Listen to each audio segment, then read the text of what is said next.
민선 8기 1주년. 세계 10대 도시를 꿈꾸는 인천. 인천시장과의 대화에 오신 여러분 환영합니다. 저는 진행을 맡은 신영일이고요. 네, 저는 SK 브로드밴드 인천 방송의 이정윤 기자입니다. 네, 반갑습니다. 안녕하십니까. 시간이 정말 빠르게 합니다. 민선 8기가 출범했다는 소식 엊그제 들은 것 같은데 벌써 1년이 지났습니다. 네, 맞습니다. 1년 전 이곳에서 취임식이 열렸는데 네. 저희가 앉아있는 이곳 상상 플랫폼이 당시에는 공사 중이었는데요. 이렇게 1년 만에 토론회가 열린다고 하니까 저도 감회가 참 새로운 것 같습니다. 그렇습니다. 우리가 지나간 1년을 돌아볼 때 다사다난했다는 얘기를 많이 하는데요. 인천의 지난 1년도 역시나 다사다난했습니다. 그래서 오늘 인천의 현안을 꼼꼼하게 진단하는 시간을 가져보고자 이런 의미 있는 자리를 준비했습니다. 네, 맞습니다. 오늘 인천시장과의 대화는요, 사단법인 인천 언론인 클럽이 함께 하고 있습니다. 생방송으로도 인천 시민들과 함께 하고 있는 자리입니다. 네, 그렇습니다. 자, 그럼 오늘 함께 하실 분들 소개해드리겠습니다. 먼저 유정복 인천시장님 나오셨습니다. 반갑습니다. 네, 안녕하세요. 네, 그리고 옆자리에는 저희 인천 언론인 클럽을 대표해서 네 분의 기자분이 자리해 주셨는데요. 네. 제가 한 분 한 분 소개해 드리도록 하겠습니다. 기호일보 부국장이죠. 한동식 기자님 나와 있습니다. 네, 안녕하세요. 기울고 한동식입니다. 네, 인천일보 정치부장 장지혜 기자 나왔습니다. 네, 안녕하세요. 인천일보 장지혜 기자입니다. 네, 중부일보 정치부 차장 백승재 기자 나왔습니다. 예, 안녕하세요. 중부일보 백승재입니다. 네, LG 헬로비전 취재부장 송효찬 기자님 나와 계십니다. 네, 안녕하십니까. 송효찬 기자입니다. 네, 반갑습니다. 그리고 오늘 현장에는요, 우리 인천 시민 100여 분께서 함께하고 계십니다. 여러분 반갑습니다. 손 한번 흔들어 주세요. 네, 본격적으로 이야기를 나누기에 앞서서 네. 취임 1주년을 맞은 유정복 시장님이 또 소회가 궁금한데요. 네. 한번 소회를 한번 들어보도록 하겠습니다. 네, 네, 바로 1년 전 이곳 상상 플랫폼 앞 부두에서 제가 취임식을 했습니다. 그 당시 돌아온 시장 유정복은 오직 시민을 위해서 제가 시장으로서 역할을 다 하겠다는 다짐을 했던 기억이 나는데 정말 눈 깜짝할 새 1년이 지나갔습니다. 이렇게 1년이 빨리 지나간 줄은 생각을 못할 정도였습니다. 1년을 지나고 보니까 참 어렵고 힘든 일들도 있었지만은 저는 보람과 성취를 더 많이 느낍니다. 그동안 계획했던 많은 일들이 정상적으로 추진되는 부분에 대해서 뿌듯하게 생각을 하고 이렇게 되기까지는 바로 우리 시와 각 군구의 공직자들 2만 공직자가 함께해 주셨고 300만 시민께서 또 함께해 주셨기 때문에 가능했었습니다. 이 자리를 통해서 모든 공직자와 시민 여러분께 진심으로 감사의 말씀을 드리고 또 오늘 더 나은 내일을 위해서 이런 자리를 마련해 주신 인천 언론인 클럽과 또 언론 관계자 여러분들께 감사드리고 또 방청객에도 직접 많이 이렇게 나오셨는데 감사드립니다. 고맙습니다. 우리 공직자와 시민 여러분께서 계셨기 때문에 가능한 일이었다는 말씀 참 인상적입니다. 네, 맞습니다. 지난 1년 동안 인천에선 크고 작은 일들이 굉장히 많았다고 하는데요. 과연 어떤 일들이 있었는지 영상으로 준비가 되어 있다고 하는데 영상 먼저 보시겠습니다.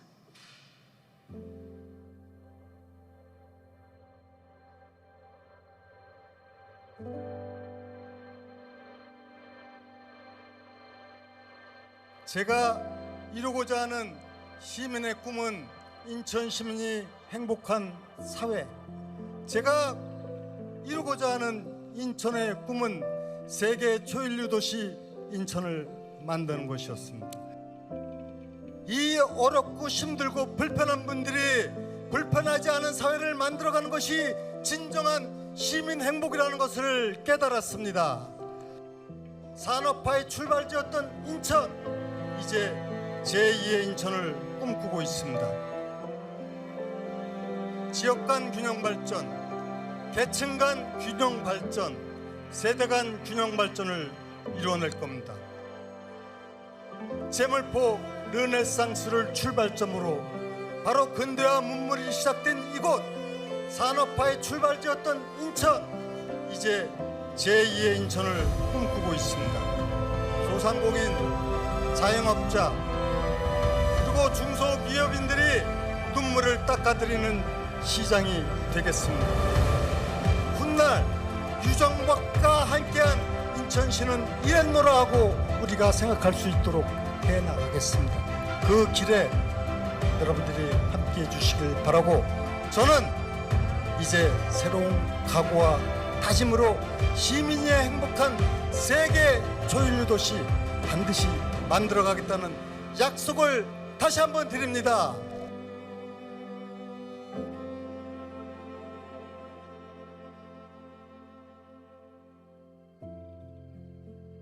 재외동포청을 인천에 둔다는 것은 인천이 곧 글로벌 비즈니스의 허브가 된다는 의미입니다. 우리 함께 뛰고 또 뜁시다, 여러분.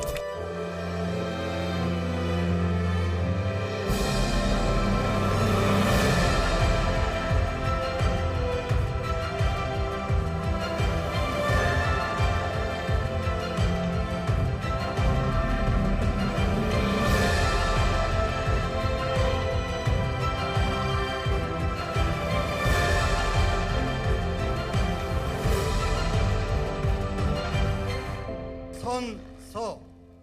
나는 법령을 준수하고 시민의 복리 증진 및 지역사회의 발전과 국가 시책의 구현을 위하여 시장으로서의 직책을 성실히 수행할 것을 엄숙히 선서합니다. 2022년 7월 1일 인천광역시장 유정복. 네, 마지막에 우리 시장님 취임 선서를 다시 한번 봤는데요. 네. 지켜보시면서 정말 감회가 남다르셨을 것 같습니다. 그리고 이 짧은 영상에 다 담기 어려울 정도로 지난 1년 동안 인천에서는 정말로 많은 일들이 있었습니다. 네, 맞습니다. 짧은 시간 하는 게 보기 아쉬울 정도로 많은 일들이 빠르게 지나간 것 같습니다. 네, 그렇습니다.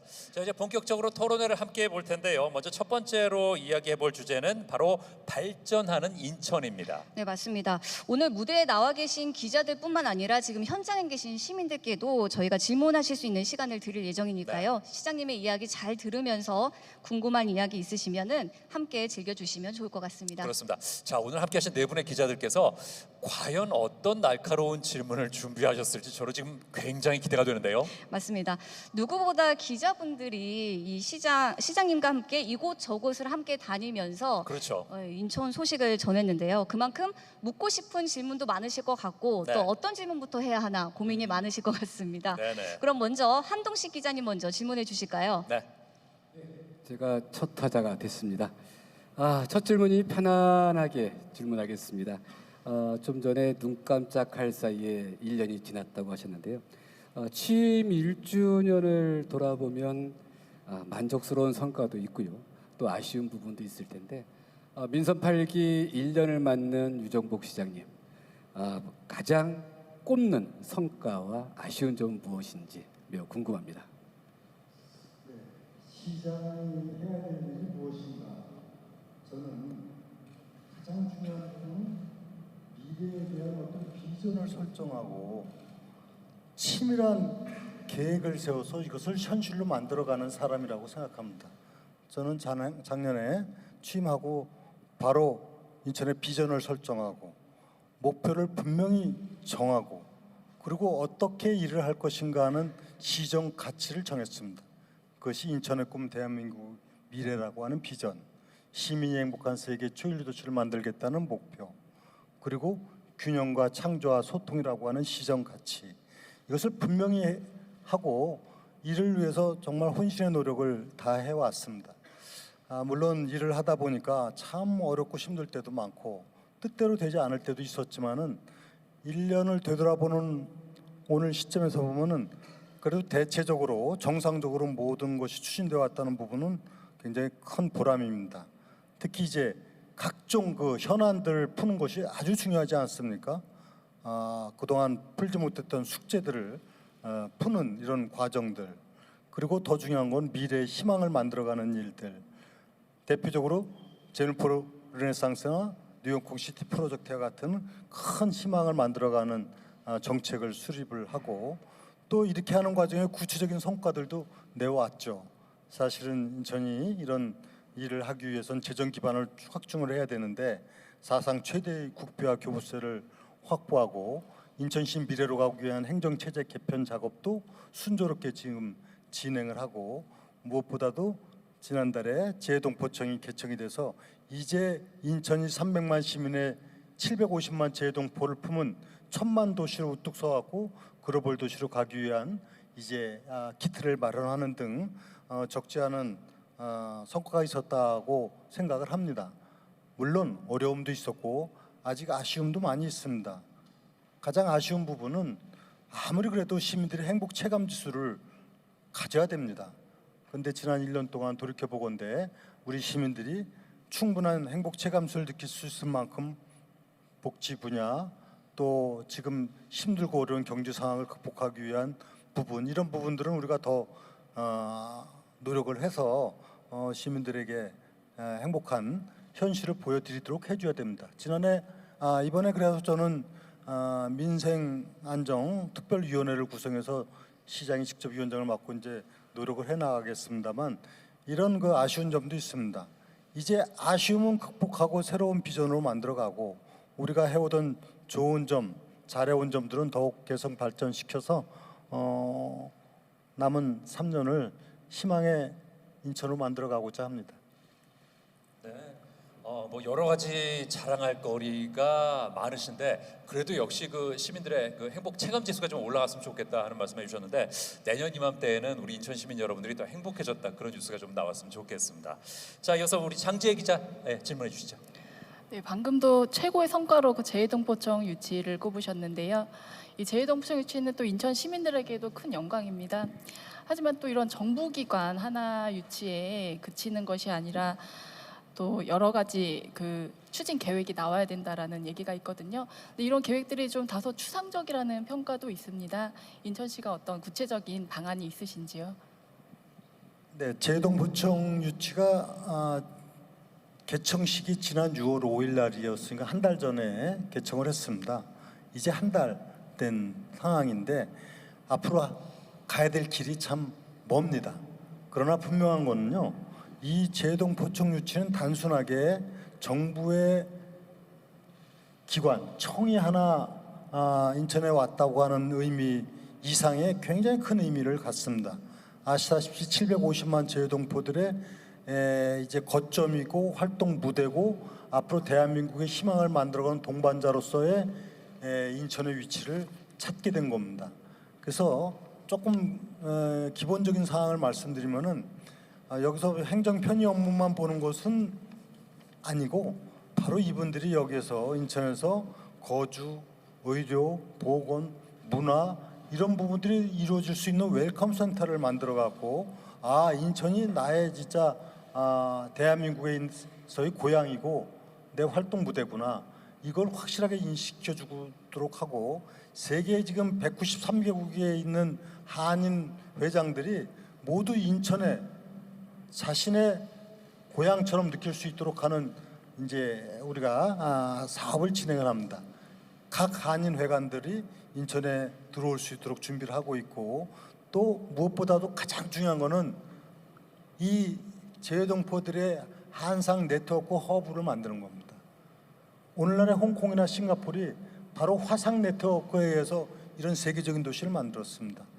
750만 동포가 바로 인천이 가고자 하는 글로벌 도시에 동참할 뿐만 아니라 과감하게 투자하고 또 참여하는 이런 일들을 만들기 위해서 우리가 한상 비즈니스 네트워크 허브를 만든 겁니다.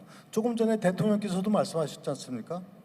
인천이 인류 도시로 세계 글로벌 도시로 가는 것, 이 부분은 정부에서도 확고하게 지금 인식을 같이 하고 있고 역사의 필연이라고 대통령께서도 말씀하셨습니다.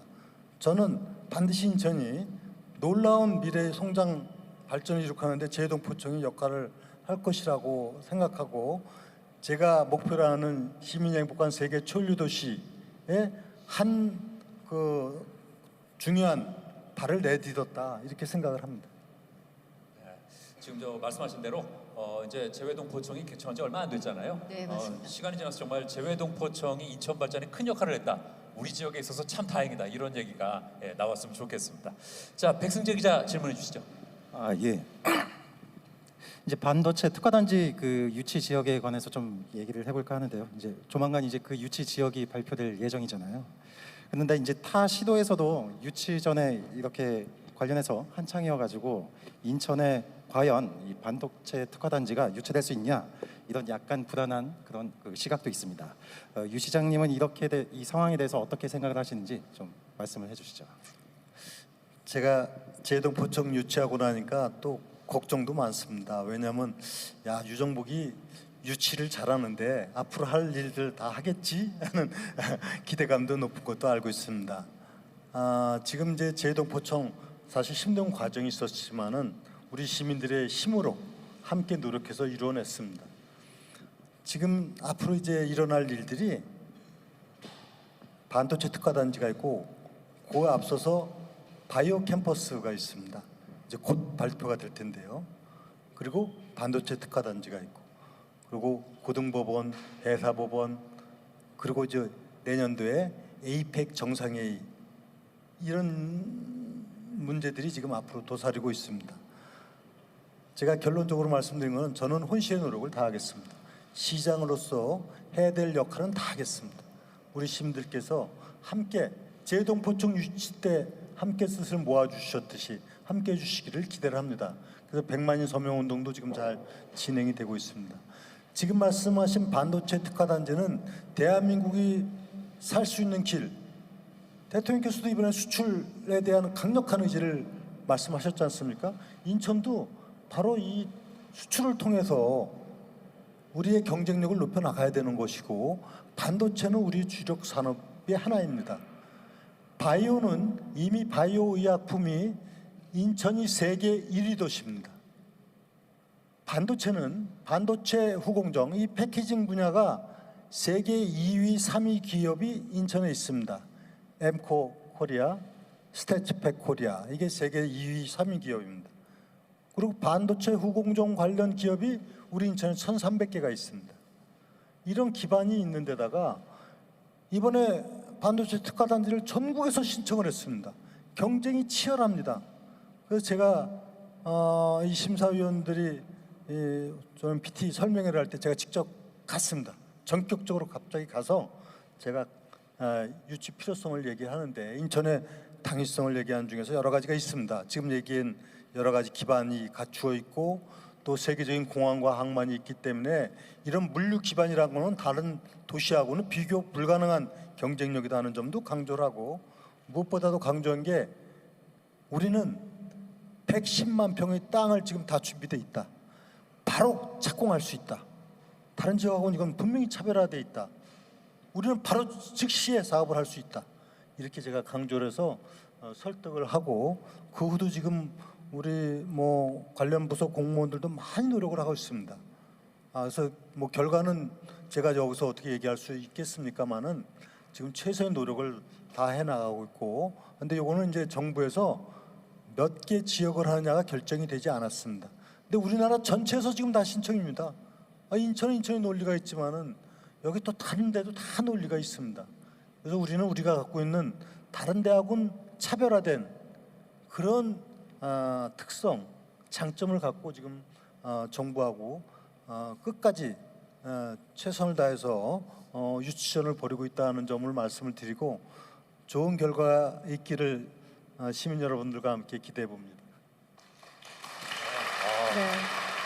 반도체 특화단지 유치를 두고 경쟁이 치열하다고 말씀을 해주셨는데 네. 진짜 인천 시민들의 관심이 굉장히 크거든요. 앞으로 그렇죠. 저도 기쁜 소식이 들려오기를 기대해 보도록 이 하겠습니다. 미래 먹을거리에 대해서는 우리가 관심이 클 수밖에 없어요. 네, 맞습니다. 반도체도 그렇고 바이오도 그렇고요. 네, 맞습니다. 다음은 LG 헬로비전 송혜찬 기자님 어떤 질문해 주실까요?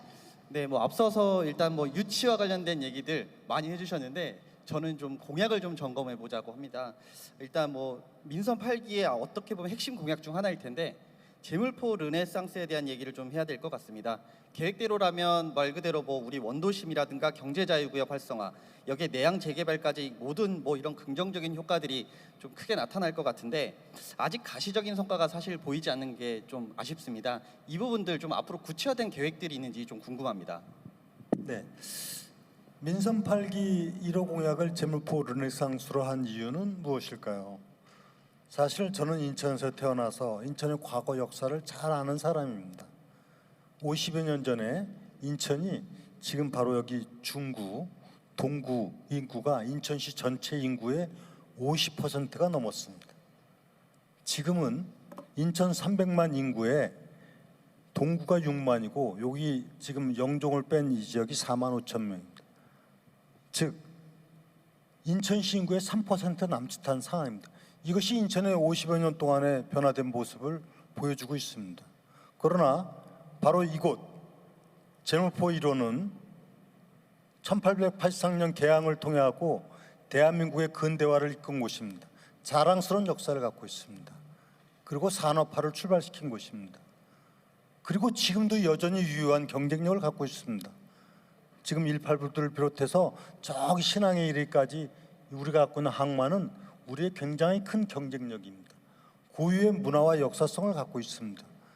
이것을 새롭게 부흥시켜야만이 인천의 미래가 있다고 생각합니다. 또 하나 중요한 거는 지금 인천은 송도, 영종, 청라 국제도시가 있고 또 중구, 동구와 같은 아주 옛날 도심이 있고 또 남동이나 부평이나 계양 새로운 또 중간 형태의 도심이 있고 아주 복잡합니다. 정말 시민이 행복한 사회는 뭐겠습니까? 균형 발전입니다. 제가 시정의 가치 중에서 첫 번째 균형 아닙니까? 누구나가 어디에 살든지 어느 위치든지 행복한 삶을 살 수 있도록 하는 것이 그것이 시정의 목표가 돼야 된다고 합니다. 그렇게 생각합니다. 그래서 저는 균형 발전 차원에서 바로 제물포 르네상스를 통해 가지고 원도심 활성화의 새로운 기폭제를 만들겠다는 것이 저희 기본 인식입니다. 그래서 이 사업이 이게 굉장히 큰 사업이고 중장기적인 계획을 다 추진하기 때문에 눈에 쫙 가시로 나타나는 게 쉽지 않은 건 압니다. 그러나 이미 강력한 의지를 갖고 있습니다. 대표적으로 두 가지 크게 이제 앵커 사업과 같이 볼 수 있는 것이 바로 이곳 상상 플랫폼을 이제 하반기에 이걸 개방을 합니다. 개방을 하고 여기 시설이 들어오고 이 18부들을 중심으로 한 항만 전체에 대한 종합적인 개발 계획을 가고 이것을 해수하고 좀 협의해서 소유권을 인천시에 넘겨봐서 주도적으로 발전 전략을 수립해서 나갑니다. 그래서 이것은 문화와 관광과 산업과 이것이 함께 어우러진 그런 르네상스 시대를 여는 것이고 동시에 지금 동인천이 과거에 가장 인천의 핵심적인 지역이었지 않습니까? 이 동인천 1호는 완전 재개발을 합니다. 그래서 지금 동인천 1호에 대한 것은 역으로부터서 배달 1호까지를 완전히 새로운 전면 개발 작업에 들어갑니다. 이미 이를 위해서 이번 추경에 제물포 르네상스 관련한 예산만 1,000억 이상을 담았습니다. 그래서 저는 이것을 그냥 뭐 장밋빛 청산으로 얘기하는 게 아니라 구체적으로 예산이 투입이 되고 계획이 되었고 이 프로젝트에 대한 실천 과제를 이미 선정했고 종합 마스터 플랜을 지금 수립을 하고 있습니다. 아주 구체적인 사업 계획을 추진하는 마스터 플랜을 수립해갖고 바로 이 내양 18부두 그다음에 동인천 양쪽 축을 중심으로 해갖고 중동구 일원을 혁신적인 변화를 가져오게 되고 그리고 그런 일환 중에 하나로 바로 여기가 통합해서 제물포구로 이제 새롭게 발전적인 행정 체제를 갖추어 나가도록 합니다. 제물포구가 되면 과거에 화려했던 중구 동구가 통합된 시너지 효과를 가지고 이제 발전해 갈 수 있도록 하는 이런 제물포 르네상스는 굉장히 중요한 프로젝트이고 앞으로 과감하게 예산도 투입을 하고 또 그 과정에 각계 전문가 시민 의견을 수렴을 해서 인천의 새로운 르네상스 그리고 이것을 토대로 해서 이 중구 동구뿐만이 아니라 미추홀구, 남동구, 서구 부평 개항에 이르기까지의 원도심 활성화의 기폭제로 삼겠다. 원도심 활성화를 어떻게 할 것인가는 이 자리에서 다 말씀을 드리기는 어려운데, 이 원도심 활성화가 없이 우리가 균형 발전을 얘기하고 시민 행복을 얘기할 수가 없다. 이것이 저희 생각이기 때문에 재물포 르네상스 프로젝트는 저희 야심찬 1호 공약이고 반드시 시간이 걸리더라도 완성해 나가겠다는 말씀드립니다. 예. 자, 뭐 역시 말씀 들어오면 중요한 건 균형 발전이다. 다시 한번 강조해 주셨는데, 저희가 지금 생방송으로 여러분 만나고 있는 이곳 상상 플랫폼도 오늘 전 처음 와봤거든요. 네. 근데 공간이 정말 널찍하고 활용도가 클 것 같아요. 네, 그래서 맞습니다. 앞으로 이 공간이 잘 쓰여서 많은 분들께 인기를 끄는 그런 공간으로 거듭났으면 좋겠어요. 네, 저도 기대를 해보도록 하겠습니다. 네. 저희가 지금 발전하는 인천이라는 주제로 이야기를 나누고 있습니다. 이 발전하면 또 빼놓을 수 없는 게 철도망이거든요. 그렇죠. 철도망에 대한 시민들의 관심이 굉장히 높은데, 이번에는 철도망에 대해서 이야기 나눠보도록 하겠습니다. 이번에는 한동식 기자님이 질문을 해주신다고요? 네. 균형 발전하면 철도망이 또 균형 발전에 상당히 중요한 역할을 하고 있습니다. 많은 시민들의 관심 분야이기도 한데요. 유정복 시장님의 민선 6기, 민선 8기 1호 공약은 재물포 르네상스인데요. 민선 6기 1호 공약은 KTX, 인천발 KTX입니다. 민선 8기인 현재 이 개통을 목표로 지금 추진 중이고, 또 한간에는 개통이 지연될 수도 있다, 이런 우려도 있었는데, 현재 어떻게 추진되고 있는지 궁금하고요. 덧붙여서 인천발 KTX 종착역을 인천역으로 연장하고, 또 향후 제2공항철도를 인천공항까지 연장하는 방안도 구상하고 있다고 하는데요. 이 부분 좀 자세하게 말씀해 주십시오. 네, 철도 문제도 인천이 바로 대한민국 철도 역사의 출발점 아닙니까? 1899년, 지금으로부터 124년 전에 인천에서 철도가 출발하고 노량진까지, 이게 우리나라 철도의 효시입니다. 바로 그것이 대한민국 근대화의 출발점을 나타내는 신호탄이었어요. 그 당시 철도가 생기고 나서 경인선, 여기에 가장 중심적인 역 중에 하나가 바로 동인천역이었습니다.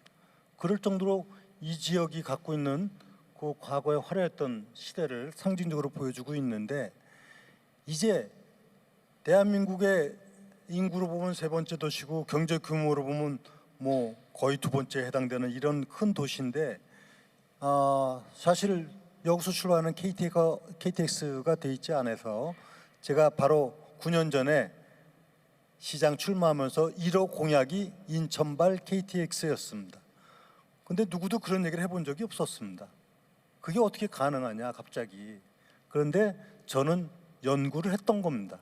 그래서 인천발 KTX는 그 당시에 제가 공약으로 1호 하고 나서 놀랄 정도로 2년 만에 이 철도가 되기려면 국가철도망 계획에 포함이 되고 예타를 해야 되고, 그 다음에 정부의 사업으로 선정이 돼야 되고, 예산이 확보돼야 되고, 이것을 다 끝냈습니다. 2년. 그건 놀라운 기적 같은 일이죠. 그래서 이것이 2021년에 개통하는 것으로 국토교통부에서 발표를 했던 겁니다. 그건 뭐냐면요, 지금 수인선의 수원 쪽에 가면 어천역이라고 있는데, 거기에 한 3km만 접속 공사를 하면 되는 거예요. 처음 여기 철도를 하는 게 아니고. 그러면 수인선을 수원 가서 3km 접속 공사하는 거기 때문에 사실 몇 년에 가능한 겁니다. 그걸 제가 제안한 걸 정부에서 받아들여서 2020년을 개통 목표였는데, 참 안타깝게도 5년 전에 민선 7기에서 이것을 연기 발표하는 이런 참 아쉬움이 있었습니다. 그 지나간 얘기는 제가 뭐 할 사항은 아니고, 다시 제가 민선 8기가 돼서 속도감 있게 재개를 했습니다. 그래서 이것은 2025년도에 인천에서 KTX가 출발을 해서, 지금 현재 출발역은 송도역으로 되어 있습니다. 구송도역 출발을 해서 이제 대전까지는 1시간, 대구하고 광주는 1시간 한 50분, 부산까지 2시간대, 이렇게 걸리는 KTX 시대가 이제 얼마 안 남았습니다. 다만 지금 한동식 국장님 말씀하신 거는 이게 또 늦어지는 거 아니냐. 저는 국토교통부하고 해서 책임 있게 2025년까지 완성하도록 지금 협의를 하고 있고, 심지어는 지난번에 세종시 가서 철도국장, 담당 국장까지 만났습니다. 이거 문제 없겠느냐? 문제 없도록 하겠습니다. 그래서 하는데 어제 그저께도 제가 국회 가서 예산 심의를 하면서 예산도 여기다 반영을 하고 해서 현재로서는 국토교통부 장관, 차관, 국장까지 이상 없이 하겠습니다. 이렇게 얘기하고 있고, 저희도 계속 이제 협의를 해가면서 2025년도 개통에 문제가 없도록 최선을 다할 거고요.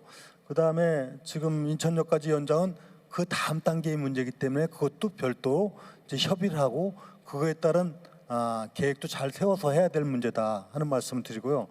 그 다음에 이 경인 철도는 뭐냐면 이제 인천 공항에서 지금 철도가 돼 있지 않습니까? 철도가 있는데 바로 옛날에 영종대교 하고 나서 인천대교하고 지금 제3연육교 지금 건설하고 있지 않습니까? 하듯이 제2공항철도도 필요하다고 저는 인식을 하고 있습니다.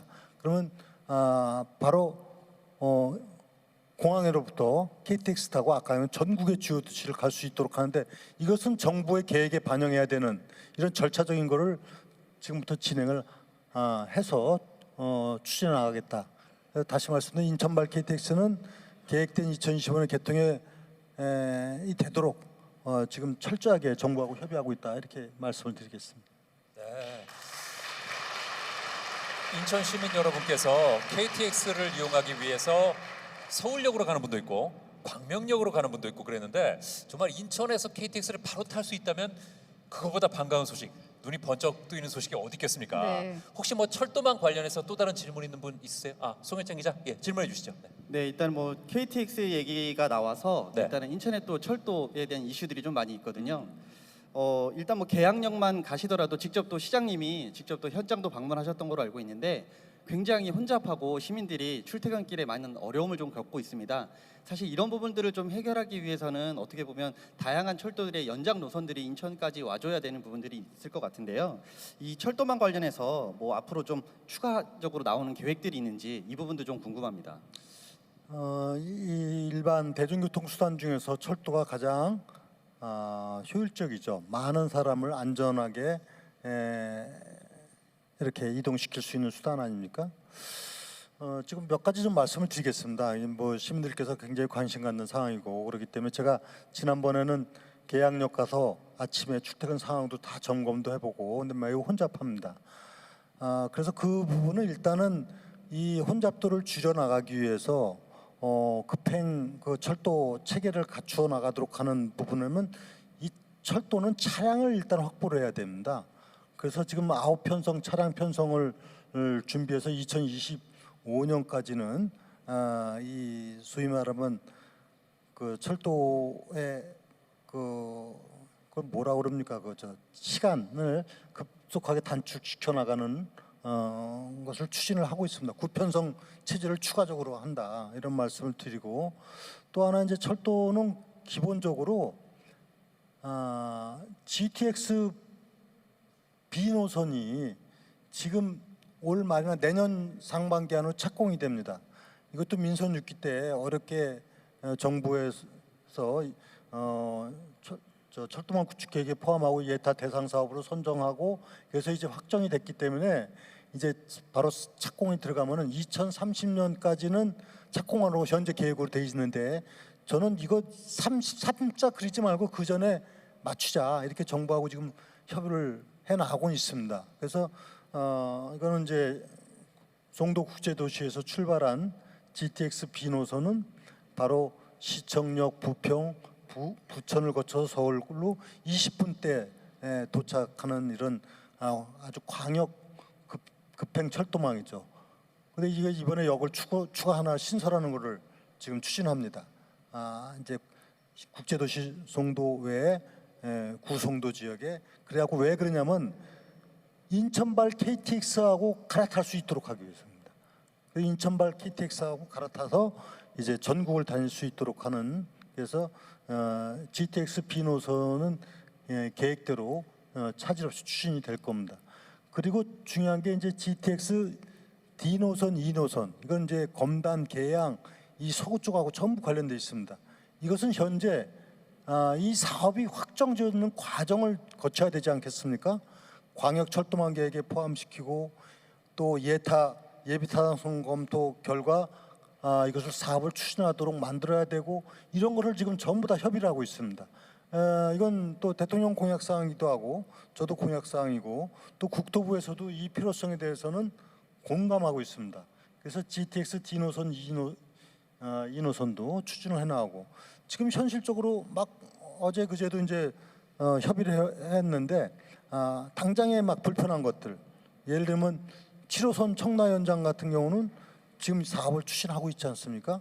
7호선 청라 연장이 이루어지면서 거기 이번에 역을 하나 더 생깁니다. 아시다시피 청라에 돔구장하고 그 다음에 쇼핑몰하고 호텔하고 들은 세계 최초의 그런 돔 야구장, 그 다음에 쇼핑몰, 호텔 이런 복합 건축물 세계 최초랍니다. 그래서 이것이 이제 생기고 거기에 또 시티타워도 생기고 그러는데 거기에 이제 그 종합병원도 들어오고 거기 역을 하나 더 만듭니다. 그래서 그 7호선 청라 연장 사업이 지금 진행돼 제가 얼마 전에 사업 현장도 갔다 왔습니다.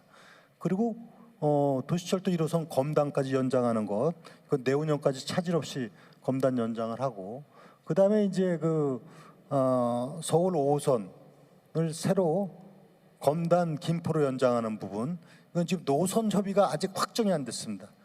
지금 계속 협의 중에 있는데 검단을 거쳐서 김포로 가는 새로운 철도망 구축이 이루어지고 있고 지금 당장 또 이 공항철도가 9호선하고 연결되는 부분 계속 협의를 하고 있는데 사실 이게 조금 서울시하고 협의 과정에 아직 매듭을 못 지었습니다. 운영비 관련한 문제 이런 부분이 있는데 이제 제가 다음 주에도 서울시장하고 또 만날 계획이 돼 있는데 이런 걸 협의를 해서 빠른 시일 내에 9호선 그 공항철도 연결은 시키도록 이렇게 하겠습니다. 그 외에도 제2경인선 문제라든가 이게 쭉 여러 가지 있고 궁극적으로 제가 갖는 아주 중요한 것 중에 두 가지만 말씀드리면은 경인전철을 지하화하는 겁니다. 이것은 저는 아주 가장 중요한 역점 시책으로 추진을 하고 있습니다. 사실 민선 7기 제가 시장 선거 때 1호 공약이 그거였는데 제가 그때 안 되는 바람에 무산이 되었고 지금 4년이 지체가 됐는데 다시 제가 경인전철 지하화를 공약화했고 이것은 누구도 다 공감을 합니다. 여야를 막론하고 인천의 국회의원 모두가 다 해야 된다고 보고 있고 정부도 공감을 하고 제가 국토교통부에도 분명히 취지를 이해했고 공감을 시켰습니다. 이것은 이제 정부 계획으로 반영을 해서 경인전철 지하화해야만이 경인고속도로 경인전철이 지하화되면 소위 제가 말씀드리는 원도심 활성화에 아주 혁신적인 변화가 옵니다.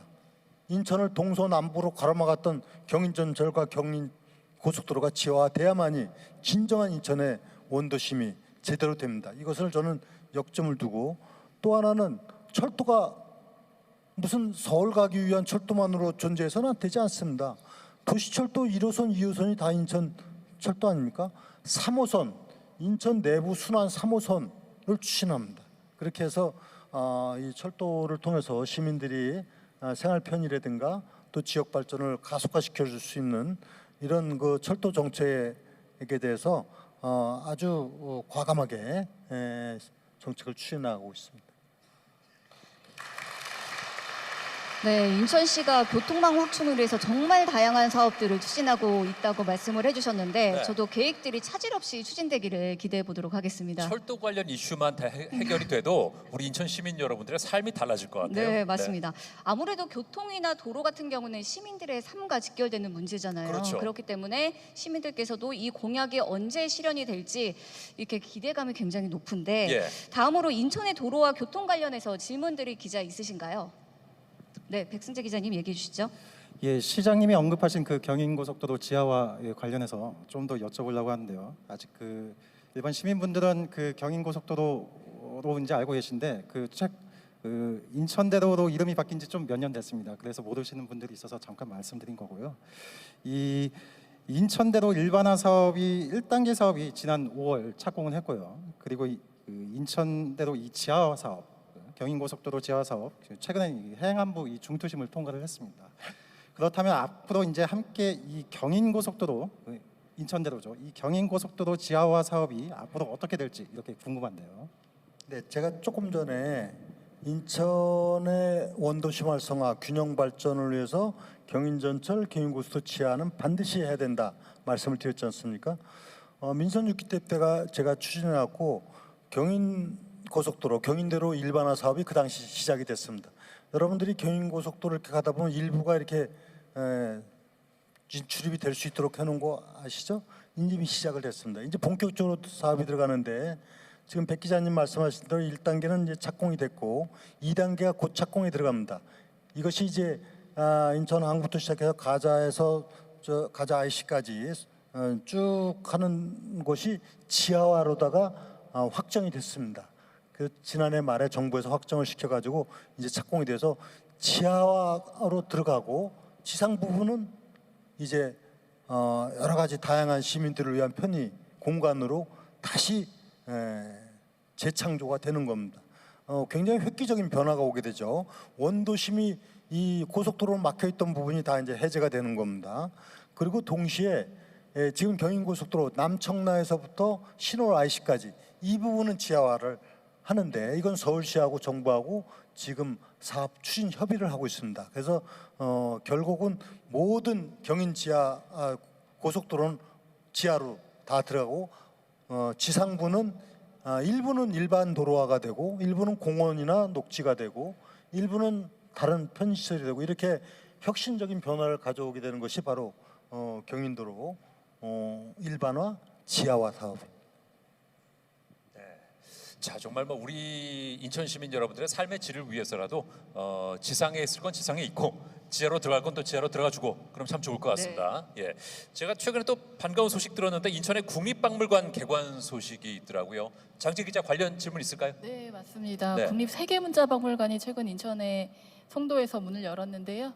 또 이어서 내년에는 이제 월미도에 국립인천해양박물관이 개관 예정이잖아요.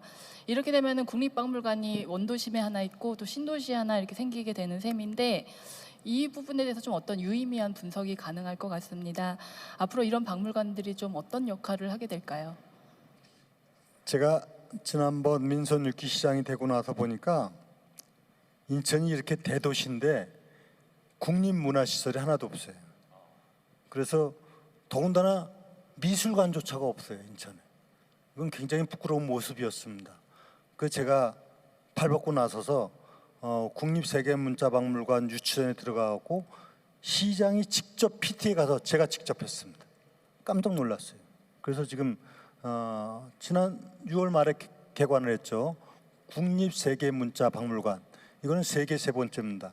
프랑스에 있고 중국에 있고 우리나라에 있는데 제가 지난번에 이제 텐진 출장 가는 바람에 개관식은 참석을 못하고 아마 뭐 문화부 장관이나 와서 했을 겁니다. 그래서 이게 이제 국립세계문자박물관이 개관되고 동시에 인천이 해양 도시인데 해양과 관련한 박물관이나 전시관이 없어요. 우리나라에 여러 군데 있습니다. 그래서 해양박물관이 필요하다 해서 그 당시 정부로부터 해양박물관을 설치하는 그런 결과를 얻어내서 월미도에 해양박물관이 내년도 개관이죠 아마 이제 오픈을 합니다. 그리고 동시에 미술관 하나 없는 이런 상황을 극복하기 위해서 용현하객지구에 뮤지엄 파크를 지금 크게 짓고 있습니다. 여기에 이제 설계가 국제공모 설계가 돼서 추진 중에 있는데 여기에 미술관, 박물관이 들어오는 그 뮤지엄 파크가 들어옵니다. 그래서 이제 국립세계문자박물관, 국립해양박물관, 그 다음에 뮤지엄 파크에는 미술관을 포함한 이런 시설들이 들어오게 되는데 제가 조금 이제 사실은 지난번에 국립세계문자박물관을 제가 먼저 가봤습니다. 가봤더니 아쉬움이 좀 있어요. 왜냐하면 거기 전시하는 유물들. 그래서 2단계로 문화부하고 이건 이제 국립박물관이기 때문에 운영 주체가 정부입니다. 문화관광부가 운영 주체입니다. 그래서 제가 문화부 장관하고 지금 협의를 하고 있습니다. 이거 제대로 된 유물을 좀 해야 되겠다. 제가 다른 나라에 가서 중국이나 뭐 유럽이나 이 박물관 보면 정말 엄청난 전시품 유물을 보면서 굉장히 깨닫는 게 많아요. 이 자리를 통해서 시민 여러분들께도 말씀드린 거는 앞으로 우리가 각자가 갖고 있는 좋은 이런 전시 대상되는 부분에서 좀 협조해 주시고 그래서 우리 역사에 남도록 좀 하셨으면 좋겠어요. 그래서 이런 그 국립세계문자박물관은 이제 개관한 지 며칠 안 되는데 앞으로 잘 활용이 되도록 그렇게 해나가겠습니다. 네, 문자박물관에 대해서 얘기해 주셨는데 예. 저도 얼마 전에 개관 행사에 취재를 하러 갔다 왔거든요. 그래요? 네. 예, 앞으로도 이런 문화 시설이 더 많이 생기기를 기대해 보도록 하겠습니다. 그러니까 정말 박물관을 가기 위해서 인천 밖으로 굳이 안 나가도 되는 세상이 빨리 왔으면 네, 좋겠어요. 그렇습니다. 예. 이야기를 들어보니까 더 나은 인천을 위해서 애쓰는 모습이 정말 든든한 것 같습니다. 네. 저희가 숨 가쁘게 지금 토론회를 진행하고 있는데 그렇죠. 이제는 잠시 숨을 돌리는 시간을 한번 가져볼까 합니다. 일명 코너 속의 코너죠. 네. 이제는 말할 수 있다. 네. 자, 이게 어떤 코너냐면요. 우리 함께하고 있는 기자들이 인천의 지난 1년에 대해서 얘기를 한번 나눠보는 시간인데 질문을 드릴 텐데 앞에 지금 OX판이 있습니다. 그래서 O인지 X인지 여러분께서 표시를 해주시면 되겠습니다. 자, OX판 들어주시고요. 질문 드리겠습니다. 지난 1년 기자들에게 유독 힘든 한 해였다. 하나, 둘, 셋 들어주세요. 지금 양쪽에 계신 두 분이 O를 들으셨는데 어느 분부터 말씀을 좀 들어볼까요? O를 든 이유가 뭘지. 예, 송효찬 기자. 네, 네. 네, 뭐 이게 어떻게 보면 유 시장님이 그나마 많이 움직이셨다는 뜻일 수도 있는데 네. 기자들이 그만큼 많이 쫓아다녀야 되는 상황들이 좀 발생을 했거든요. 네. 뭐 오늘만 해도 사실 저희가 이 대담을 하기 전에도 사실 시장님이 오전에 또 이런 여러분들도 다녀오셨는데 예. 사실 저희는 이제 미리 와 있어야 되다 보니까 참 감사했어요. 오늘은 안 가도 되겠구나. 어허. 네. 그래서 이런 부분들이 어떻게 보면 굉장히 필요한 부분이긴 하지만 기자들한테는 조금 힘들지 않았나 이런 생각이 좀 듭니다. 앞으로는 시장님께서 좀 덜 다니셨으면 좋겠다. 뭐 그건 아닌데 예. 이제 저희 후배 기자들이 이제 앞으로 더 힘들지 않을까 그런 생각을 좀 해봅니다. 예, 뭐 그만큼 시장님께서 바쁘게 움직이셨다는 그런 말씀이고요. 한동식 기자는 어떤 부분이 그렇게 힘드셨나요? 저는 중간을 선택했는데요. 이렇게 중간쯤에 네네. 왜 선택이 잘 안 되는가요? 이렇게 선택했습니다. 그렇군요. 네. 판단이 좀 어려웠던 이유는? 네, 지난 1년 뭐 여러 가지로 많이 어려웠었죠. 네. 뭐 일단 뭐 사회적으로 그렇지만 뭐 개인적으로도 뭐 왔다 갔다 제가 공부를 좀 하느라고 늦게 공부하느라고 좀 많이 힘들었던 부분도 있었고요. 네, 그렇습니다. 그래서요. 예. 항상 사실 기자들은 바쁘죠. 네, 예. 일정이 항상 바쁘다 보니까 네. 유독 송혜찬 기자님 말씀 들어보니까 네. 사실 현장 다니다 보면 유정복 시장님이 일정이 진짜 많이 빠듯하시거든요. 네. 그래서 유독 힘들게 느끼셨던 것 같습니다. 네, 체력 관리 잘하시기 바랍니다. 자, 지금부터는 가운데는 안 됩니다. 둘 중에 하나 선택하세요. 자, 다음 질문입니다. 지난 1년 취재하면서 생긴 에피소드가 나는 유독 많다. 하나, 둘, 셋 들어주세요. 이번에는 딱 한 분이 우리 백승재 기자만 O를 드셨는데 무슨 에피소드가 있었을까요? 이게 아까 첫 번째 질문에 대한 답하고 뭐 비슷한 대답이 될 네. 수가 있는데 제가 맨 처음에 이제 민선 8기 유 시장님이 해외 출장 갈 때 시드니하고 싱가포르를 같이 갔었는데 마찬가지로 너무 일정이 빡빡해가지고 쉴 시간이 없었습니다. 그래서 어디 관광할 시간도 없었고 그냥 무조건 취재만 하다가 왔었는데 네. 약간 이제 나중에 가시면 좀 시간을 좀 릴렉스하게 좀 해주셨으면 좋겠습니다. 자, 다음 질문 또 준비했습니다. 인천의 지난 1년의 성적표를 매기자면 70점 이상이다. 하나, 둘, 셋 들어주세요. 예. 이번에는 다 O를 드셨네요. 그렇습니다. 예. 자, 그러면 이렇게 하죠. 70점 이상이라는 데는 다들 동의하셨는데 그럼 구체적으로 몇 점 정도 매기고 싶으신지 조금 곤란한 질문일 수도 있는데 뭐 이런 자리니까 한번 해보는 거죠. 예, 어느 분부터 한번 해보실래요? 예. 자, 네, 한동식 기자부터. 네. 몇 점 주실래요? 네, 저는 점수를 좀 후하고 주고 싶습니다. 네. 상당히 좀 여러 가지 어려운 점도 있었지만요. 저희가 지금 시장님 출범 1년인데 좀 많이 요구하는 욕심들이 있습니다. 시민들 입장에서는. 근데 그동안 움직이셨던 여러 가지 모습들, 아까도 뭐 많이 말씀하셨지만 많은 부분들 유치만 한 게 아니라 예. 이 부분들을 현실화시키는 노력들, 이런 부분에서는 저는 한 70점 이게 아니라 한 90점 정도 줘야 되지 않나. 90점. 후하게 드리겠습니다. 후한 평가 나왔습니다. 자, 다른 분들은 어떨지. 장지혜 기자는 몇 점 주실래요? 이게 그 뭐 초연료 도시나 아니면 뉴욕콩 시티 같이 이렇게 국제 도시나 글로벌 중심 도시로 나가겠다라는 이제 구상이 한 축이 있고, 또 이건 분명히 또 어떤 가시적인 성과가 나고 있는 것으로 보입니다. 또 이제 제네포 르네상스 같은 이런 원도심 관련된 재생 사업이 또 한 축이 중심을 잡고 있어서 이런 이제 입체적인 구상을 이제 인천시가 한 데다가 또 차근차근 그 단계를 밟아 나가고 있다는 점에서는 분명히 70점 이상인 건 뭐 분명하고요. 네. 근데 또 좀 간점 요인이 있다면은 이제 뭐 전세 사기나 또 아동 학대나 최근에는 이제 정치권 비리 뭐 이런 부분들이 좀 이 자체만으로도 발생 자체만으로도 시민들은 불안하고 또 어떤 불신의 원인이 되지 않는가, 또 이에 대한 이제 대응을 어떻게 하는지 부분은 좀 아쉬운 부분이 있기 때문에 예, 그 정도로 드렸습니다. 네. 구체적으로 몇 점인지는 얘기를 안 하셨는데 네, 예. 80점? 80점. 네. 그래요. 네. 자, 우리 백승재 기자는 몇 점? 예, 저도 한 80. 그럼 저는 80 한 5점 드릴 텐데요. 85점. 예. 자, 우선은 네네. 네. 비전을 발표한다는 점에서는 참 그 시의 장으로서 그 중장기적인 계획을 발표한다는 점에서는 참 좋은 것 같고요. 근데 다만 아까 말씀하셨다시피 그걸 좀 이끌어가는 좀 힘이 더 이제 앞으로 붙었으면 좋겠습니다. 그런 면에서 예, 앞으로 더 잘 되시라는 의미에서 85점 드리겠습니다. 네. 자, 그럼 우리 송효찬 기자 마지막 몇 점? 저도 비슷하게 한 86점. 네. 저는 한 점 더 드리고 싶어요. 네. 네.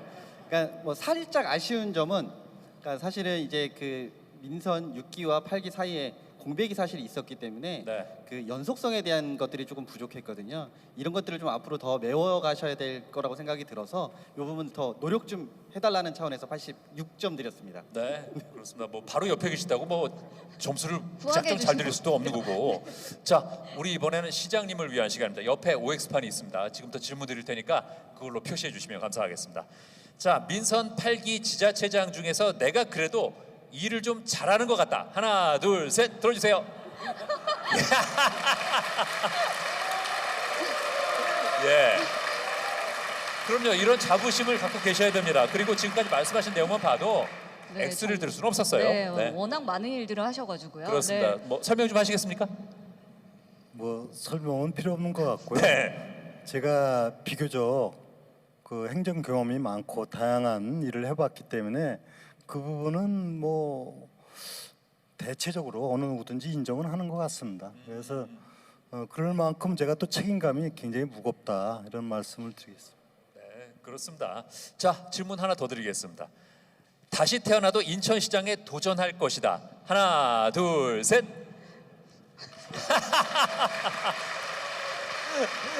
네. 제가 그 처음에 9년 전에 시장 나올 때 그런 얘기를 했거든요. 저는 인천에서 태어나서 여기 자유공원에 올라가서 서해 바다를 보면서 인천의 꿈을 키웠다. 네. 그런 얘기를 했어요. 그리고 언젠가는 시장을 할 수도 있겠다는 꿈을 꾸었는데 그 꿈을 이뤘다. 네. 그러니까 제가 다시 태어나도 인천 시장에 도전하는 그런 생각은 당연히 가질 수가 있는 거고, 근데 제가 민선 이제 8기 대선은 뭐라고 얘기를 했냐면 유정복은 꿈을 이루었다. 그러나 아직 나에겐 남은 꿈이 있다. 그것은 바로 유정복의 꿈이 아니고 300만 인천 시민의 꿈을 이루어드리고 싶다. 그게 저희 진심입니다. 300만 시민이 꿈꾸는 대한민국의 미래. 네, 기자들과 시장님의 좀 솔직한 답변 들어봤는데요. 네, 그렇습니다. 자, 그럼 잠깐 영상 보고 계속해서 말씀 나눠보겠습니다.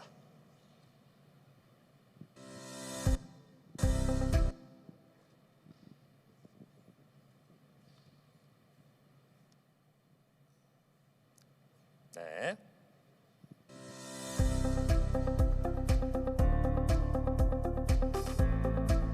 안녕하세요. 저는 인천에 온 지 25년 된 오크다 카나코입니다. 다양한 나라에서 오는 결혼 임자들이 이 인천에서 다양한 프로그램 사업에 참여하면서 아주 행복하게 살 수 있는 인천이 되기를 바랍니다. 인천에 산 지가 벌써 이제 30년 차가 된 것 같은데 인천 토백이거든요. 있으면서 되게 요즘 들어서 문화적인 것도 많이 생기고 문화 공간, 문화 센터, 청년을 위한 사업 이런 것들이 되게 많이 발전되는 걸 보면서 약간 공간, 그리고 문화, 그리고 공원의 생태, 조성 여러 가지 그런 것들을 좀 많이 발전이 되는 그런 멋진 인천이 되었으면 좋겠습니다. 전시에 바라는 점은 대중교통을 이용하기 굉장히 편리하긴 하지만 정류장이 다 분산되어 있고 그 역 주변이 너무 복잡해서 그 주변이 좀 정돈이 되었으면 하는 바람이 있습니다. 네, 안녕하세요. 저는 클라이밍장에서 일하고 있는 한성철이라고 합니다. 인천에 그 외부 암벽장이 별로 없어요. 그래서 좀 시민들이 이용할 수 있는 외부 인공 암벽장이 좀 생겼으면 좋겠습니다. 저는 인천 시내에서 사회복지사로 근무하고 있는데 요즘 인천시에 바라는 점은 저희 이제 사회복지사 처우 개선이 계속 얘기가 많이 나오고 있거든요. 꼭 이번 이제 시장님 계실 때 저희 처우 개선이 꼭 이루어졌으면 좋겠습니다. 저희 동네가 좀 노후된 곳이라 그 민원이 되게 많이 발생을 해요. 그냥 조금 이렇게 맞춰서 개발을 좀 쉽게 좀 해줄 수 있는 그런 거를 좀 신경 써주셨으면 감사하겠어요. 가족들이 함께 할 수 있는 프로그램, 또 가족들이 함께 여행할 수 있는, 체험할 수 있는 이런 그 다양한 공간, 문화 공간 이런 것들이 좀 더 많이 늘어났으면 좋겠습니다. 인천광역시가 타 시도 광역시보다 조금 더 나은 발전을 위해 많은 노력이 필요하다고 생각합니다. 인천광역시가 서울하고 붙어 있다 보니까요. 특색이 없다고 할까? 그냥 수도권? 서울에 붙어 있는 수도권이라고 할 수 있는데 유정복 시장님께서 르네상스 그 사업을 추진하면서 앞으로도 수도권에 있는 인천이 아니라 인천만의 인천을 꼭 만들어 주시기 바랍니다. 화이팅! 인천항과 인천공항을 가지고 있는 인천시, 또 인천시의 최고 수장이신 우리 시장님께서 인천시를 이끌어감에 있어서 모든 일에 선두적으로 좀 다른 지자체보다는 더 열심히 그래서 인천시가 더 잘 될 수 있는 그런 지자체로 건너가기를 부탁드리겠습니다. 시장님 화이팅!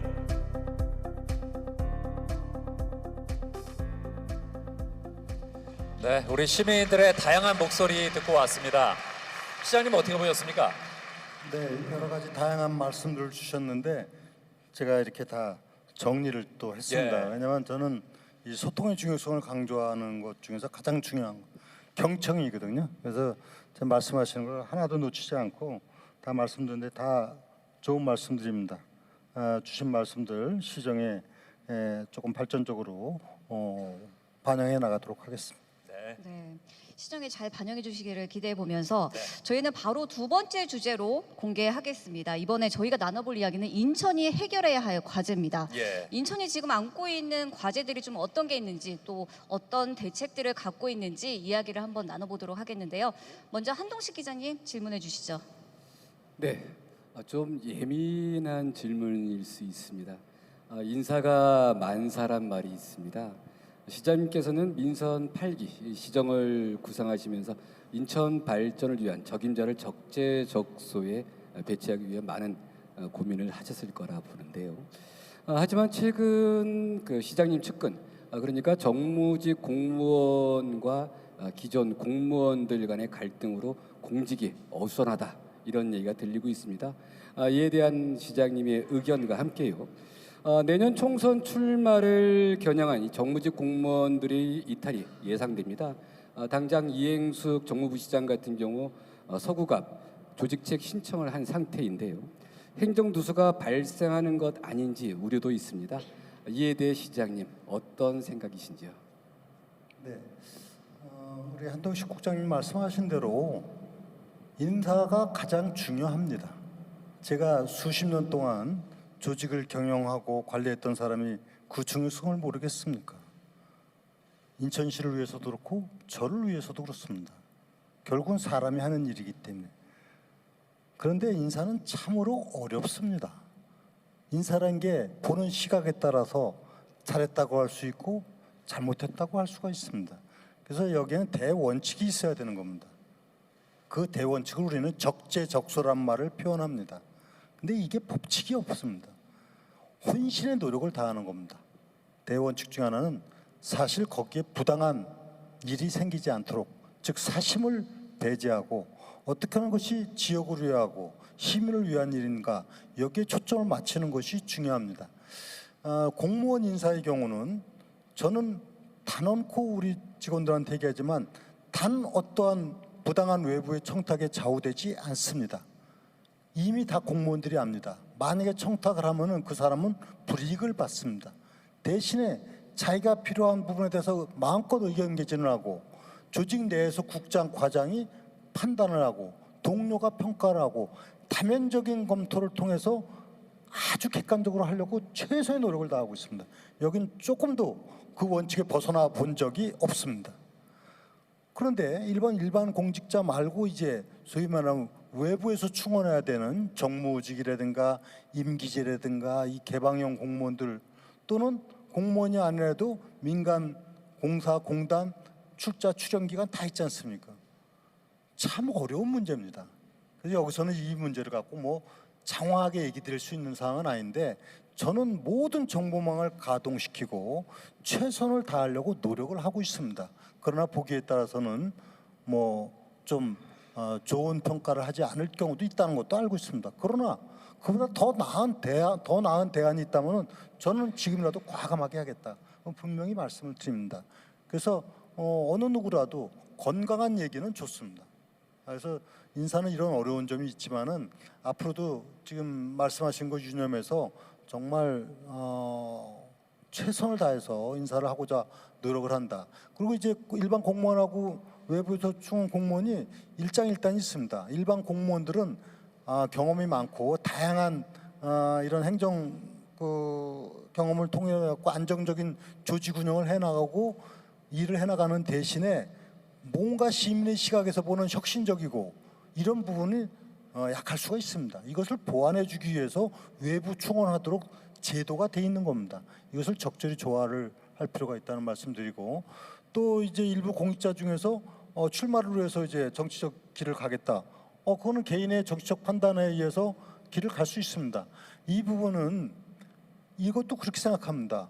정말 능력 있는 분이 시정 경험을 살려서 국회에 진출하든 정치적 진출해서 시 발전을 위해서 역할을 한다면 이것은 시에도 도움되는 일입니다.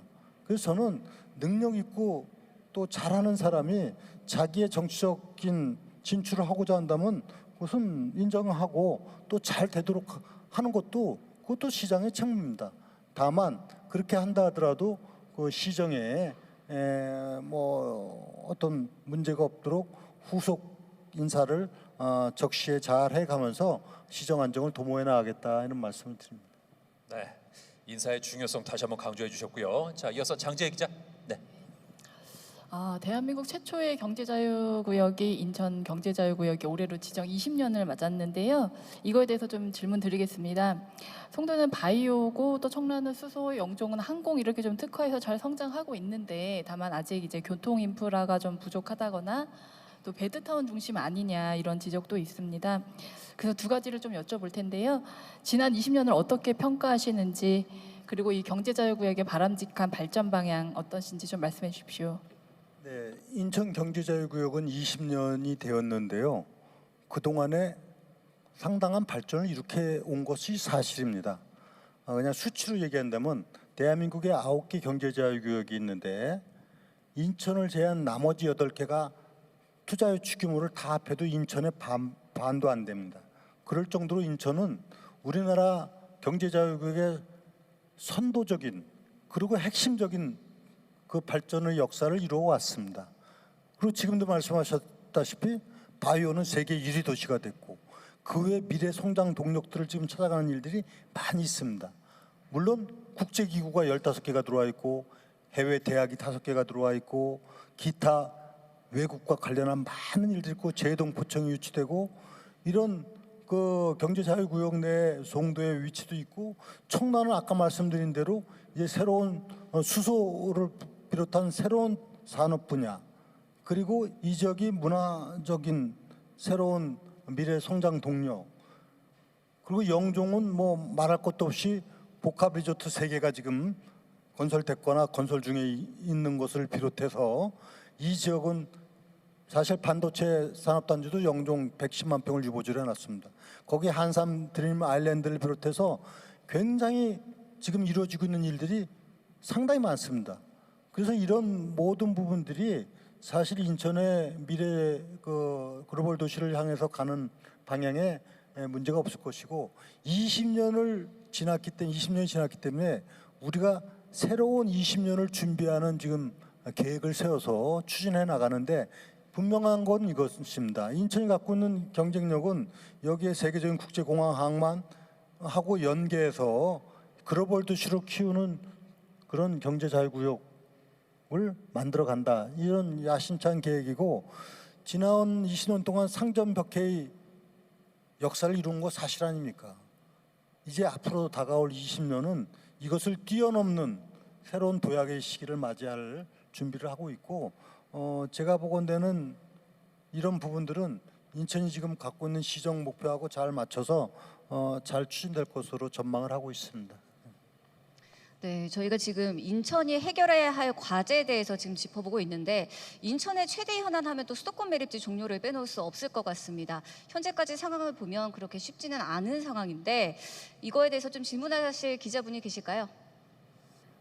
네, 일단은 뭐 서구 주민뿐만 아니라 인천 시민들이 수도권 매립지 종료를 좀 희망하고 있습니다. 뭐 해법이 무엇인지 궁금하고요. 또 매립지 사용 종료를 위해서는 일단 저희가 광역 소각장 건립이 좀 시급한데 뭐 부평계양 같은 경우는 부천 소각장 사용이 좀 불발이 되면서 사실 확충이 쉽지 않은 상황입니다. 이에 대한 대책들이 좀 있는지 듣고 싶습니다. 제가 지난 민선 6기 때 시장이 되고 나서 가장 처음 착수한 것이 수도권 매립지 해결이었습니다. 1년 동안 서울시장, 경기도지사, 환경부 장관 9차례 만나면서 수도권 매립지 해결 방안을 마련을 했던 겁니다. 그 내용이 뭡니까? 지금 수도권 매립지는 인천이 소유하고 있지 않고 서울시가 71%, 환경부가 29% 갖고 있는 매립지일 뿐입니다. 이것을 인천시에 전부 다 넘기도록 하고 매립지 관리공사를 인천시로 이관하도록 하고 대체 매립지를 만들도록 하고 거기에 쓰레기 반입 수수료의 50%를 가산시켜서 인천시 들어오도록 하고 다 합의를 본 겁니다. 그 지금 이행된 게 뭐죠? 제가 먼저 시장 때 208만 평을 이미 가져왔습니다. 가상금 1년에 700억, 800억 인천시 수입으로 들어오고 있습니다. 그런데 그 후에 이 진행을 하지 않으니까 안 되는 거 아닙니까? 매립지 관리공사가 오고 대체 매립지 확보에 대한 협의를 진행을 하고 안 하니까 안 됐던 겁니다. 참으로 안타까운 일입니다. 그래서 제가 다시 민선 8기 시장이 돼서 다시 이 사자 협의체를 가동을 시킨 겁니다. 그리고 사자 합의된 거는 도지사 시장이 바뀌어도 사람이 바뀌었지 합의 정신은 똑같은 거 아니냐. 그리고 합의를 이행하는데 합의를 했습니다. 이제 그것을 어떻게 진행하느냐 하는 부분을 지금 협의를 하고 있고 다시 환경부 장관, 서울시장, 경기도지사하고 이 합의 이행을 위한 진행을 하고 있는데 어떤 분들은 그 로드맵을 내라. 구체인 건 뭐냐. 이것은 무슨 건축물 칠 때 공기가 있듯이 공정률이 있는 게 아닙니다. 이건 상대가 있고 아주 중요한 협의 과정을 거쳐야 되기 때문에 이것은 그렇게 공정표화대로 하는 건 아니다. 다음 주에도 저희가 만납니다. 그래서 이거는 의지를 갖고 사자 합의된 그 정신에 입각해서 대체 매립지 확보 그리고 수도권 매립지 문제 해결을 하도록 그렇게 노력을 하고 있다는 점을 말씀을 드리고요. 그 다음에 광역 소각장은 이 정부에서는 2026년도에 직매립 금지라는 원칙을 갖고 있습니다. 2026년도부터는 지금 쓰레기를 매립을 하지 못하고 다 소각해서 제로다가 하도록 돼 있는 겁니다. 근데 여기 이제 2026년 되기는 조금 어렵습니다. 그래서 조금 아마 딜레이는 될 텐데 어쨌든 간에 직매립 금지를 하기 위해서는 소각장을 지어서 지금 쓰레기를 소각로로 가야 되지 않습니까? 인천에도 지금 청라하고 송도에 대형 소각로가 있습니다. 근데 이거 갖고는 부족하기 때문에 소각장을 확충을 하는 걸 권역별로 하고 있습니다. 근데 여기서 이제 서로 원칙은 다 동의를 하는데 우리 지역에 오는 거는 반대한다는 우리 이제 이런 정서적인 문제를 극복해야 됩니다. 지금 노력하고 있습니다. 그래서 입지선정위원회를 각 지역별로 둬가지고 입지선정위에서 최종적으로 결정을 하는 과정을 거쳐서 소확장을 확충하는 이런 노력을 지금 진행형으로 되고 있습니다. 하여튼 군구하고 협의를 해서 우리도 소확장을 지어야 되고 서울시도 경기도도 소확장 짓도록 하고 그렇게 지금 노력을 하는 겁니다. 이것은 이것도 진행형이기 때문에 이런 문제는 바로 그 아주 정말 진지한 협의 그리고 노력을 통해서 이루어지는 거기 때문에 제가 딱 그 로드맵 내듯이 이렇게 할 수 있는 건 아닌데 지금 공모를 하고 입지선정위원회를 하고 그다음에 결정을 하고 이런 과정을 진행하고 있습니다. 네, 자 자세히 설명해 주셨고요. 백승재 기자는 어떤 질문 있을까요? 공공의료 문제에 대해서 좀 그 질문을 드리겠는데요. 아시다시피 인천이 그 도시 규모 그리고 그 인구 규모로 볼 때 타 시도에 비해서 결코 뒤지지 않는데 특광역시 중에서는 인구 규모로 볼 때 그 서울, 부산 이어서 많은데 그런데 이 공공 의료 체계가 그 전국에서 볼 때 이제 좀 최하위 수준입니다. 더군다나 이제 일례도 보면 그 인천국제공항이 있는데 거기에 그 종합병원이 없고요. 이 같은 상황에서 더 확실히 이제 공공 의료를 확충해야 된다. 그리고 이제 국립의대 또 설립해야 된다. 이런 목소리가 있는데 이에 대해서 인천시 계획은 어떤지 말씀을 해주시죠. 네, 지금 백 기자님 말씀하신 대로 인천의 공공의료 부분이 취약합니다. 지금 있는 것이 인천 시립의료원 하나 있는데 제2의료원을 지금 건립을 합니다. 부평 지역으로 결정을 해서 지금 추진 중에 있습니다. 그리고 이번에 코로나 팬데믹으로 고생을 많이 국민들이 어려움을 겪었는데 바로 인천이 국제공항 항만이 있기 때문에 바로 이런 감염병에 대해서는 가장 선제적으로 대응해야 될 위치에 있는 지역입니다. 그래서 영종 지역을 중심으로 감염병 전문병원을 유치하는 걸 정부하고 협의를 하고 지난해 하려고 노력을 했는데 이것이 이루어지지 못했습니다. 여러 가지 상황이 있었는데 이미 감염병과 관련한 국내 거점이 몇 개 있습니다. 이것은 반드시 인천에 필요하다 해서 지금 추진한 사항이고 또 지금 인천대학교 국립대학이면서 의대가 없는데 공공의대 설립과 해서 인천대 또 인천시, 인천의료원 연합해가지고 이 공동 대응을 하고 있습니다. 이 문제는 사실 우리나라 의대 정원 정책, 정부의 정책하고 관련돼 있습니다. 의대 정원을 지금 정부에서 억제한 부분을 어느 정도는 정원 확대가 필요하다는 공감대는 형성돼 있고 그 가운데 인천의 이런 공공의대의 필요성에 대해서 지금 관련된 기관 정부하고 협의를 하고 있고 그래서 공공의료 시설 확충에도 지금 많은 노력을 기울여 나가고 있습니다. 네, 주요 현안과 관련해서 지금까지는 기자들과 이야기를 나눠봤는데 예. 지금부터는 현장에 계신 시민들께도 한번 질문을 받아보도록 할까요? 네, 좋습니다. 자, 질문 있는 분 손 들어주시면 궁금증 풀어드리겠습니다. 자, 손. 네, 저쪽에 흰 옷 입은 남성, 자기 소개하고 질문 부탁드리겠습니다. 네, 안녕하세요. 저는 인천에서 태어나 살고 있는 신정호입니다. 청년이다 보니 관련 정책에 관심이 많은데요. 청년 인구 유입을 위해서 청년을 위한 색다른 정책이 필요할 것 같은데 시장님께서 가지고 계신 청년을 위한 새로운 정책 아이디어가 있으신지 궁금합니다. 청년을 위한 정책이요. 예. 제가 사실 청년들하고 비교적 대화를 자주 하는 편입니다. 인천에 있는 그 대학생들하고도 진지하게 대화도 하고 또 왜 그러냐면 정말 무엇을 아파하고 무엇을 바라고 있고 이 부분을 아는 것이 중요합니다.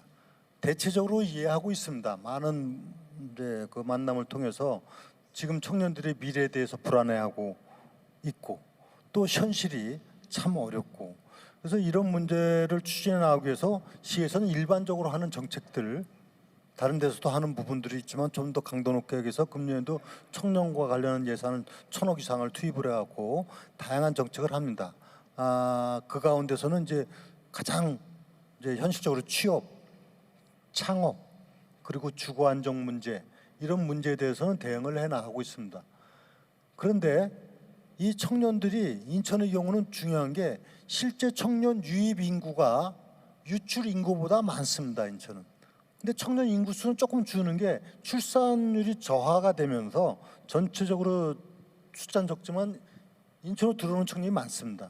그래서 인천에는 민선 6기 때부터 각종 유휴기지 등 스타트업을 통해 갖고 청년들이 마음껏 기량을 발휘할 수 있도록 하는 공간들을 만들어내는 등 이런 청년들이 취창업을 위한 거고, 또 취업을 할 때 적정한 재정 어떤 지원금을 주고, 또 무엇보다도 인천에서 인천 소재한 기업이 연계가 될 때 거기에 최초의 일정 비용에 대한 추가적인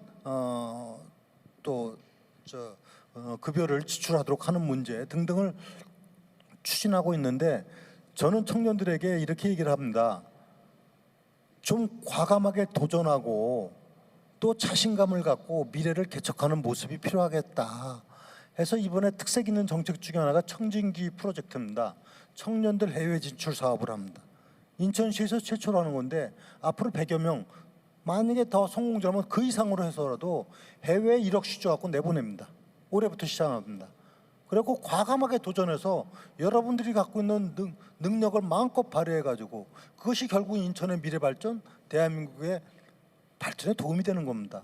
올해 첫 시범 사업부터 시작해갖고 4년 내내 실시를 할 텐데 우리 청년들 도전하십시오.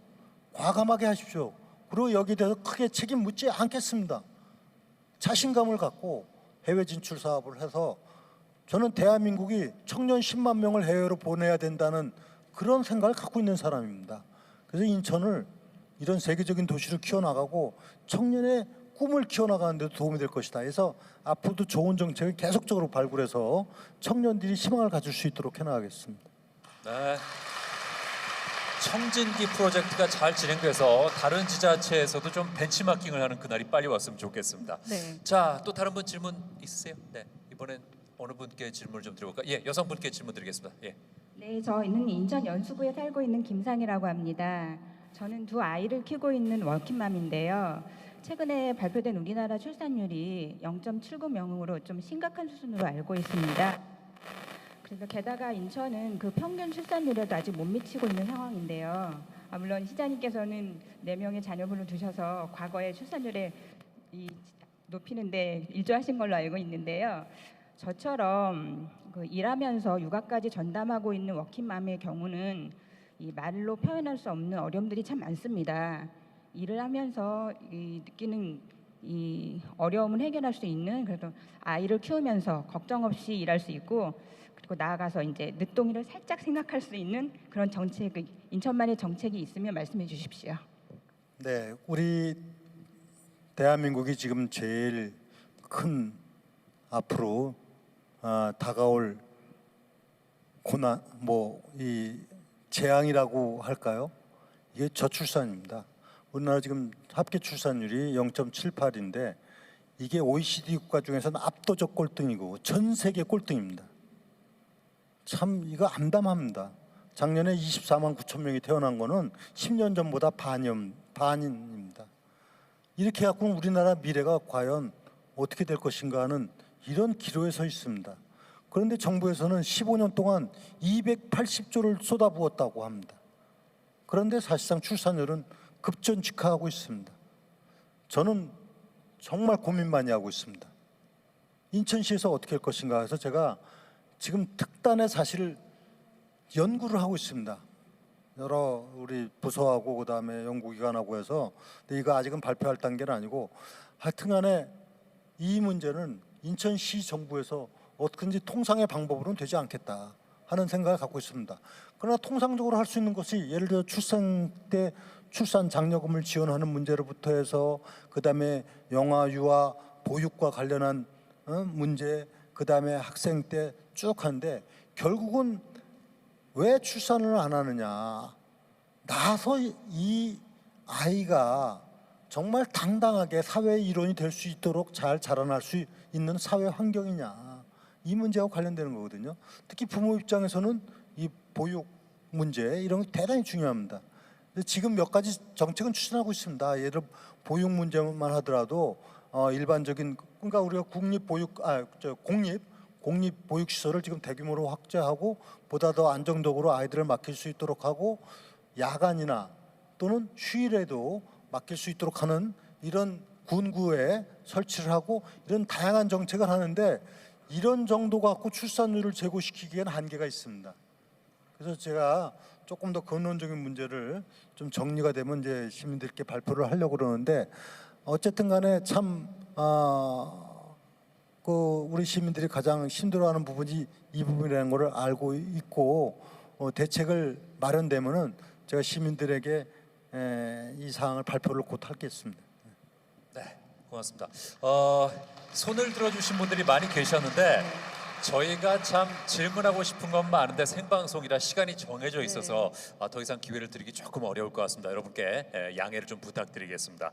자, 지금까지 하신 말씀하고 좀 겹치는 부분도 있을지 모르겠지만 이제 2년 차를 맞으셨습니다. 예, 역점적으로 추진하실 사업은 어떤 게 있을까요?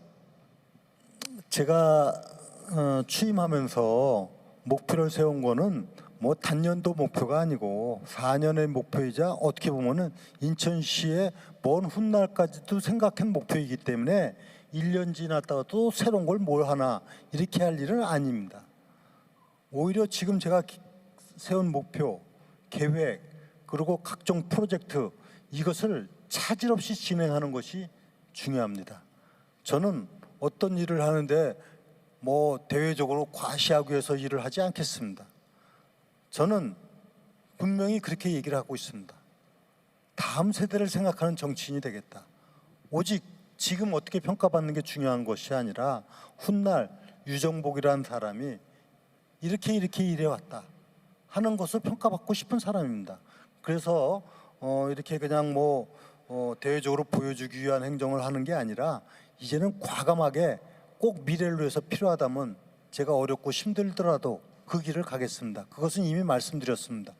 이미 시민이 행복한 세계 초일류 도시입니다. 인천이 갖고 있는 잠재력을 극대화시키는 겁니다. 인천은 자랑스러운 지역입니다. 다른 지역에서 가질 수 없는 인프라를 갖추고 있고 역사성을 갖고 있고 잠재력을 갖고 있습니다. 이것을 제가 살려나가는 겁니다. 그리고 이렇게 해나가는 과정에는 역시 제가 부탁 말씀드리고 싶은 거는 우리 시민들이 함께 해줄 때 가능합니다. 우리 300만 시민이 시장의 뜻을 진정성을 이해하고 함께해서 위대한 자랑스러운 인천의 시대를 열어가게 되기를 기대하고 열심히 하겠습니다. 네, 오늘 진짜 많은 이야기를 함께 나눴는데요. 아쉽게도 벌써 이제 마무리할 시간이 된 것 같습니다. 그렇습니다. 자, 이제 끝으로 오늘 함께하신 네 분의 기자님의 소감 청해 듣고요. 끝으로 이미 열심히 하겠다고 마무리 느낌으로 말씀해 주셨는데 우리 시장님의 최종 발언 또 듣도록 하겠습니다. 자, 우리 어느 분부터 한동식 기자부터 네, 인천 시민을 위한 시장님의 나름대로 각오 잘 들었습니다. 앞으로 그러한 인천, 300만 시민이 행복한 인천을 만드는데 큰 역할을 해주시길 기대하겠습니다. 네, 자 장지혜 기자. 오늘 정말 여러 가지 이야기에 대해서 들어서 또 저는 기자로서 개인적인 어떤 해소가 되었을 뿐만 아니라 이렇게 지금 방청객에 계신 분들이나 시청자분들도 시정 전반에 대해서 좀 훑는 유익한 시간이지 않았을까 싶습니다. 감사합니다. 네, 자 백승재 기자. 예, 오늘 이제 말씀하신 부분 이제 꼭 기억을 하셔가지고 꼭 잘 이뤄주시길 바라겠습니다. 네, 자 송유찬 기자. 네, 인천은 아직까지 무궁무진하다고 생각을 합니다. 시장님께서 하실 일도 분명히 많으실 것 같고요. 저희 기자들도 옆에서 할 일이 많을 것 같은데 많이 도와주십시오. 예, 시장님이 너무 바쁘게 다니셔서 우리가 너무 몸이 힘들다 이런 말씀 아까 하셨는데 지금 인천이 빨리 해결해야 될 과제를 생각한다면 우리 기자들이 한가할 일은 앞으로도 없을 것 같다는 생각이 드는데요. 네, 그렇죠. 앞으로도 더 열심히 뛰어야 될 것 같습니다. 그렇습니다. 네. 자, 이제 오늘 이 자리 정리하면서 우리 시장님의 마무리 말씀 한번 들어보도록 하겠습니다. 네, 오늘 이 자리를 통해서도 제가 느끼는 바가 있습니다. 우리 시민들께서 정말 인천의 미래 발전에 대해서 관심을 갖고 기대하는 바가 크다는 것, 또 저 유정복이라는 그 시장을 통해서 그 꿈이 이루어지기를 바란다는 마음을 제가 아주 피부로 느끼고 있습니다. 그래서 무거운 책임감을 느낍니다. 제가 아까 모두 발언을 통해 가지고 정말 빠른 빨리 지나간 1년이었다 얘기를 드렸지 않습니까? 저는 그렇게 느껴집니다. 쉼 없이 달려왔습니다. 그런데 저 한 사람이 조금 더 고생하고 노력해서 300만 시민이 행복하다면 그것보다 더 보람 있는 일이 제가 어디 있겠습니까? 그것보다 제 인생에서 성공적인 삶이 어디 있겠습니까? 저는 사람들이 얘기합니다. 유정복이라는 사람은 정치인으로서 또 공인으로서 비교적 성공적인 삶을 살아왔다. 그런데 그 성공적인 삶은 개인의 성공적인 삶으로 이해할지 모르지만은 저는 저를 통해서 인천이, 대한민국이 제대로 되는 그런 사회를 만들고 싶은 것이 저희 진정한 성공이고 저희 바람입니다. 그래서 앞으로 남은 기간도 우리 시민들과 함께 정말 진심을 담아서 인천 발전을 위해서 노력해 나가고, 또 그래서 시민들의 행복 체감 지수가 느껴지고 훗날 자랑스러운 인천의 모습을 우리 후세대에 보여줄 수 있게 되기를 기대를 합니다. 여러분들께서도 지금과 같이 응원해 주시고 또 관심 가져주셨듯이 앞으로도 인천 발전을 위해서 함께해 주십사 하는 말씀을 드리고, 확실한 사실은 된다는 겁니다. 확실한 사실은 인천은 됩니다. 그래서 충분히 그런 지역이 인천이라는 것, 이거 우리가 인식하고 좀 긍지를 갖고 자부심을 갖고 인천의 미래를 만들어가자는 말씀 드리고, 다시 한번 이렇게 좋은 자리도 마련해 주신 인천 언론인클럽, 또 이렇게 기자 여러분들, 또 언론사 대표님들도 다 나오셔서 관심 가져주셔서 감사드리고, 방청석에 참여해 주신 여러분 모두 감사드립니다. 모두 건강하시고 행복하시기 바랍니다. 네, 고맙습니다. 네, 자, 저는 오늘 이 자리에 함께하면서 삶의 질을 좀 개선해 보려는 우리 인천시와 인천 시민 여러분들의 의지를 느꼈습니다. 다시 한번 감사의 말씀드리고요. 자, 오늘 함께해 주신 시장님, 패널 여러분, 그리고 시민 여러분께 다시 한번 감사의 말씀드리면서 민선 8기 1주년 세계 10대 도시를 꿈꾸는 인천시장과의 대화 모두 마무리하도록 하겠습니다. 네, 여러분 고맙습니다. 고맙습니다.